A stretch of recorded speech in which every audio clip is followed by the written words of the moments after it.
Assalamualaikum warahmatullahi wabarakatuh. Selamat pagi. Kami dari kelas TI 1B yang beranggotakan saya Muhammad Ilham Ramadan.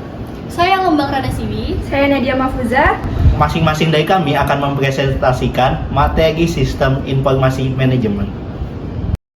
Halo teman-teman, saya akan menjelaskan materi pertama. Materi pertama adalah ERP. ERP adalah perangkat lunak atau aplikasi multimodul yang dapat mengintegrasi fungsionalitas lintas departemen, mulai dari perencanaan, produk, pembelian suku cadang, inventory control, sampai dengan distribusi produk, bahkan juga pelacakan pesanan. ERP biasanya terdiri dari modul-modul utama seperti pertama yaitu adalah Finance and Accounting untuk pencatatan transaksi, laporan keuangan, dan kontrol anggaran. Kedua, yaitu adalah Human Resource untuk pengelolaan karyawan, absensi, dan payroll. Ketiga adalah Inventory Management untuk memantau stok dan pergerakan barang. Keempat adalah Procurement untuk proses pembelian dan pengadaan barang. Tiga, Manufacturing untuk perencanaan, penjadwalan, dan pengendalian produksi.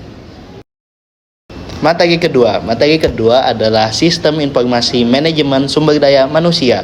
Menurut Wirapraja, Sistem Informasi Manajemen Sumber Daya Manusia, yaitu atau SIM SDM, adalah sebuah sistem yang dirancang untuk membantu organisasi dalam mengelola berbagai aspek terkait sumber daya manusia melalui penggunaan teknologi informasi. SIM SDM memiliki beberapa peran penting, yaitu pertama adalah peran penting dalam otomatisasi dan pengelolaan SDM. SIM SDM memainkan peran penting dalam mengotomatisasi tugas administrasi, mengelola data karyawan, serta mendukung pengambilan keputusan berbasis data. Kedua, peran dalam menjaga konsistensi pengelolaan SDM di berbagai negara. Bagi perusahaan multinasional yang beroperasi di banyak negara, SIM SDM menjadi alat yang sangat vital untuk menjaga konsistensi manajemen SDM di berbagai lokasi geografis yang memiliki perbedaan kebijakan dan regulasi. 3. Peran dalam menghadapi kompleksitas operasi global. SIM SDM dapat membantu perusahaan dalam menghadapi kompleksitas operasional, terutama dalam hal pengelolaan karyawan yang berasal dari latar belakang budaya dan hukum yang berbeda. 4. Peran dalam menyediakan data real-time untuk keputusan strategis. SIM SDM menyediakan data yang real-time dan akurat yang dapat digunakan manajemen untuk mengambil keputusan strategis yang lebih baik. Materi ketiga adalah Manajemen Sumber Daya Informasi, atau yang bisa kita sebut ERM. Manajemen sumber daya informasi adalah konsep terintegrasi yang menyatukan lingkungan bisnis, level manajemen, area fungsional, sumber daya informasi, dan pengguna. Manajemen sumber daya informasi akan berkembang jika pertama, bisnis menggunakan informasi untuk mendapatkan keunggulan kompetitif. Kedua, pemimpin mengenali layanan informasi sebagai area fungsional utama. Ketiga, eksekutif menerima CIO ke dalam kelompok elit mereka. Keempat, eksekutif memperhatikan sumber informasi saat merumuskan rencana strategis. Kelima, memiliki rencana strategis sumber daya informasi formal. Keenam, rencana mengacu kepada End User Computing atau EUC.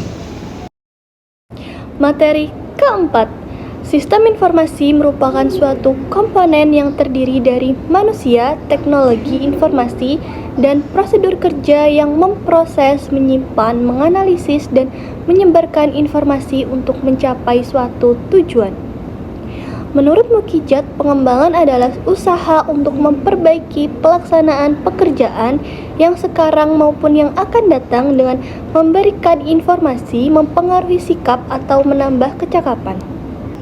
Jadi, pengembangan sistem informasi adalah upaya memperbaiki dan meningkatkan sistem yang melibatkan manusia, teknologi, dan prosedur kerja agar pengolahan informasi menjadi lebih efektif untuk mencapai tujuan organisasi.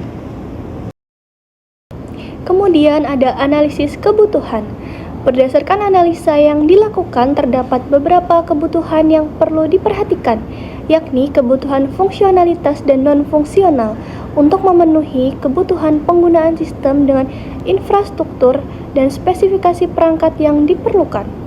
Sistem yang diinginkan memiliki kebutuhan fungsional yang dirinci dalam beberapa poin. Yang pertama, harus menyediakan fitur yang memudahkan pencarian data yang telah lama terinput. Yang kedua, mampu menghasilkan dan menampilkan laporan surat keterangan. Dan yang ketiga, kemudahan dalam proses pelaporan administratif. Dan yang keempat, dapat melaksanakan proses pencarian data dalam waktu tidak lebih dari 30 detik. Sedangkan berdasarkan kebutuhan non-fungsional, sistem memerlukan minimal RAM sebesar 2 GB pada perangkat komputer pengguna. Jaringan Wi-Fi atau LAN harus tersedia untuk mengakses server aplikasi, memastikan konektivitas yang stabil dan cepat, serta tersedianya aplikasi browser pada perangkat mereka untuk mendukung fungsionalitas sistem tersebut. Materi kelima, implementasi sistem informasi manajemen (SIM) merupakan proses penerapan sistem informasi dalam lingkungan organisasi yang bertujuan untuk meningkatkan efisiensi, efektivitas, dan kualitas proses bisnis secara keseluruhan. Selanjutnya ada kepuasan penggunaan setelah implementasi sistem informasi. Salah satu metode yang digunakan untuk mengevaluasi keberhasilan suatu sistem yang dilihat dari kepuasan pengguna yaitu End User Computing Satisfaction (EUCS). Definisi EUCS dari sebuah sistem informasi sendiri merupakan evaluasi secara keseluruhan dari para pengguna sistem informasi dengan lebih menekankan pada kepuasan satisfaction pengguna akhir dengan 5 variabel penilaian kepuasan diantaranya yaitu konten, isi informasi, format tampilan informasi, query, keakuratan informasi, timeless, ketepatan waktu, dan easy of use, kemudahan pengguna. Kepuasan pengguna sistem user satisfaction merupakan respon dan umpan balik yang dimunculkan pengguna setelah memakai sistem informasi. Sikap pengguna terhadap sistem informasi merupakan kriteria subjektif mengenai seberapa suka pengguna terhadap sistem yang digunakan. Materi ke-6 tentang pengendalian sistem informasi. Menurut Suwarno, pengendalian adalah proses berkelanjutan yang melibatkan penetapan standar kinerja, pengukuran kinerja aktual, dan perbandingan keduanya untuk mengidentifikasi penyimpangan serta mengambil tindakan koreksi. Sedangkan sistem informasi merupakan suatu komponen yang terdiri dari manusia, teknologi informasi, dan prosedur kerja yang memproses, menyimpan, menganalisis, dan menyebarkan informasi untuk mencapai satu tujuan. Dan jadi, pengendalian sistem informasi adalah usaha terus-menerus untuk memastikan semua bagian dari sistem informasi, manusia, teknologi, dan prosedur bekerja sesuai rencana. Jika ada penyimpangan, dilakukan perbaikan agar sistem tetap berjalan dengan efektif dan mendukung tujuan organisasi. Nah, di dalam pengendalian sistem informasi terdapat yang namanya pengendalian risiko. Pengendalian risiko adalah proses yang dilakukan oleh organisasi untuk mengidentifikasi, mengevaluasi, dan mengelola risiko yang mungkin mempengaruhi pencapaian tujuan mereka. Di dalam pengendalian risiko terdapat langkah-langkah umum dalam mengendalikan risiko tersebut. 1. Identifikasi risiko. Mengidentifikasi semua risiko yang mungkin mempengaruhi organisasi yang berasal dari lingkungan internal maupun eksternal. Kedua, evaluasi risiko. Mengevaluasi tingkat, dampak, dan probabilitas masing-masing risiko untuk membantu dalam menentukan risiko mana yang paling signifikan dan memerlukan perhatian lebih lanjut. Yang ketiga, pengembangan strategi pengendalian. Strategi ini dapat melibatkan berbagai pendekatan, termasuk mengurangi risiko, menghindari risiko, atau menerima risiko. Yang keempat, implementasi pengendalian. Nah, mengimplementasikan strategi pengendalian yang telah dikembangkan. Hal ini melibatkan penerapan langkah-langkah konkret yang telah dirancang untuk mengurangi atau mengelola risiko. Yang kelima, pemantauan dan peninjauan. Ini memungkinkan organisasi untuk mengimplementasi perubahan dalam risiko, mengevaluasi kembali strategi pengendalian yang ada, dan membuat penyesuaian jika diperlukan. Materi ketujuh, tentang keamanan informasi. Keamanan informasi sendiri didefinisikan sebagai melindungi informasi dan sistem informasi dari akses, penggunaan, pengungkapan, pengoperasian, modifikasi, atau penghancuran oleh pengguna yang tidak berwenang untuk memastikan kerahasiaan, integritas, dan kemudahan pengguna.